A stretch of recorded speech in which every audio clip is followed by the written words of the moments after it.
আজি জাগিৰোড সমষ্টিৰ জীৱনৰ বাবে এটা অত্যন্ত সমৃদ্ধিৰ দিন। বিকাশৰ ভগীৰথী গংগা জাগিৰোডলৈ আজি নামি আহিছে।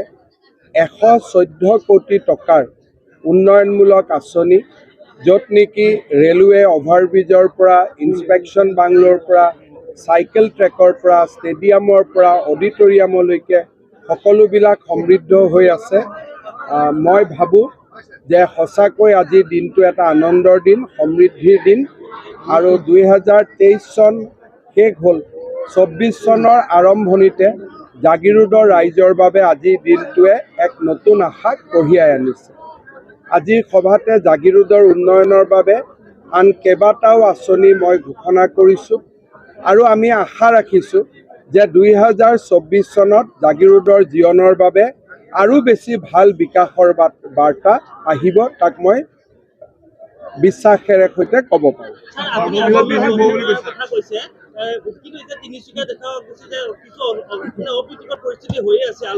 তেনেকুৱা কোনো অপ্ৰীতিকৰ পৰিৱেশ হোৱা নাই। মানুহ সুন্দৰভাৱে ৰাতিপুৱা দোকান খুলিছে, ৰাতি বন্ধ কৰিছে, ক'তো একো সমস্যা হোৱা নাই। তিনিচুকীয়াত মই এবাৰ গৈছিলোঁ, ব্যৱসায়ীসকলে মোক আহ্বান জনাইছিল যে গোটেই ৰাতি দোকান খোলাৰ অনুমতি দিব লাগে। গতিকে গুৱাহাটীত বহিলে অলপ বেলেগ বেলেগ লাগে, তিনিচুকীয়াত গ'লে আপুনি বেলেগ বেলেগ বাতৰি পাব। একো নাই, এনেকৈ যোগদান কৰিব, কোনোবা যাব, কোনোবা ঘূৰি আহিব। এতিয়া পুলিচে পালেতো ক'ৰবাত এনকাউণ্টাৰো হ'ব নহ'ব, সেইবিলাকৰ ওপৰত মই কমেণ্ট নিদিওঁ। কথাটো হ'ল এটাই, পৰেশ বৰুৱা ডাঙৰীয়া উভতি আহিলে সকলো সমস্যা শেষ। যেতিয়ালৈকে তেওঁ উভতি নাহিব সমস্যাটো থাকিব, এইটো চবেই জানে।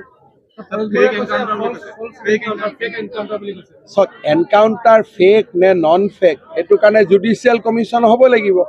আকৌ আলফাই আহি সাক্ষী দিব লাগিব, আহিব নে নাই আলফা, এইটো এটা ডাঙৰ কথা।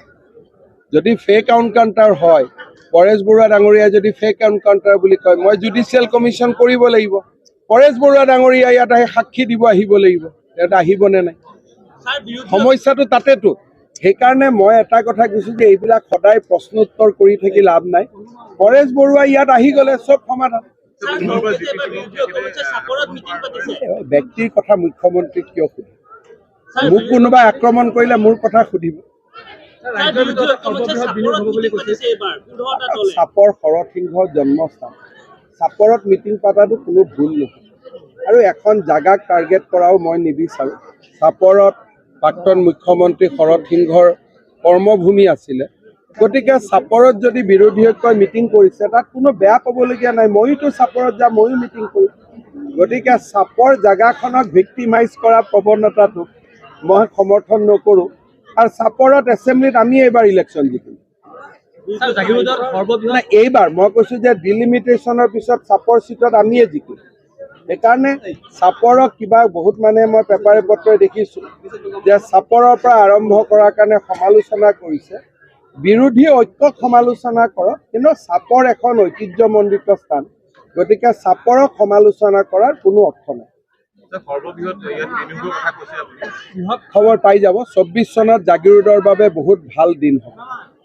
বাবা কবিতাই অলপ পিছত শুনি আছোঁ, অলপ আৰু ঠিক আছে হ'ব।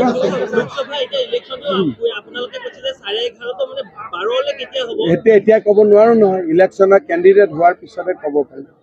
11:30 আমি আছোঁ, কেণ্ডিডেট হ'ব, UDF কংগ্ৰেছৰ কি হ'ব, আমাৰ কেণ্ডিডেট কোন হ'ব, সেইবিলাক একেবাৰে লাষ্টৰ দিনা ক'ব পাৰিম যে 12 হ'ল নে নাই।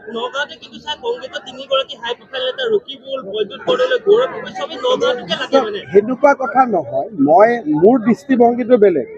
যিটো ভাল চিট সেইটো চিটততো প্ৰতিদ্বন্দ্বিতা বেছি হ'বই।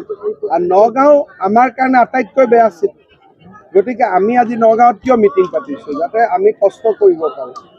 নগাঁও, কৰিমগঞ্জ, ধুবুৰী এই 3টা চিট আমাৰ কাৰণে আটাইতকৈ কষ্টৰ চিট, সেইটো ৰাজনীতি কৰা মানুহে জানেই। আৰু কংগ্ৰেছ UDFৰ কাৰণে আটাইতকৈ ভাল চিট। ভাল চিটততো মৌ মাখি বেছি পৰিব, এইটোত অস্বাভাৱিকতা কি আছে?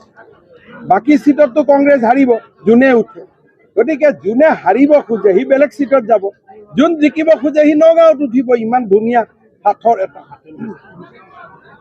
প্ৰদ্যুৎ বৰদলৈ যদি জিকিব খোজে নগাঁৱত উঠিব, গৌৰৱ গগৈ জিকিব খুজিলে নগাঁৱত উঠিব, ৰকিবুল হুছেইন জিকিব খুজিলে নগাঁৱত উঠিব, বাকী য'তে যাব হাৰিব।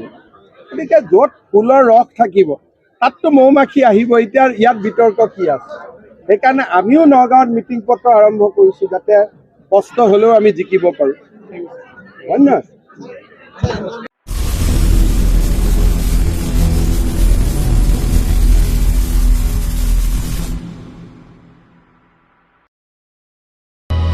অসমবাসী তথা ডিমৰীয়াবাসীৰ বাবে সুখবৰ। কামৰূপ মহানগৰ জিলাৰ সোণাপুৰত স্থাপন ডিমছ হাস্পতাল এণ্ড নাৰ্ছিং হোম। উপলব্ধ বিভাগসমূহ: general medicine, gynaecology, general and laparoscopic surgery, orthopaedic surgery, paediatrics and neonatology, palliative medicine, pain clinic, dermatology, ENT, urology. দুৰ্ঘটনা আৰু জৰুৰীকালীন সেৱাৰ বাবে 24 ঘণ্টাই উপলব্ধ ডিমছ হাস্পতাল এণ্ড নাৰ্ছিং হোম। অত্যাধুনিক সা সুবিধাৰে পৰিপূৰ্ণ ডিমছ হাস্পতাল এণ্ড নাৰ্ছিং হোমত উপলব্ধ digital x-ray, 24 hours pathology, ECG, PAC clinic, 24 hours RMO doctors. ঠিকনা: বৰঘাট, সোণাপুৰ, কামৰূপ মহানগৰ জিলা। যোগাযোগৰ নম্বৰ 8009040080।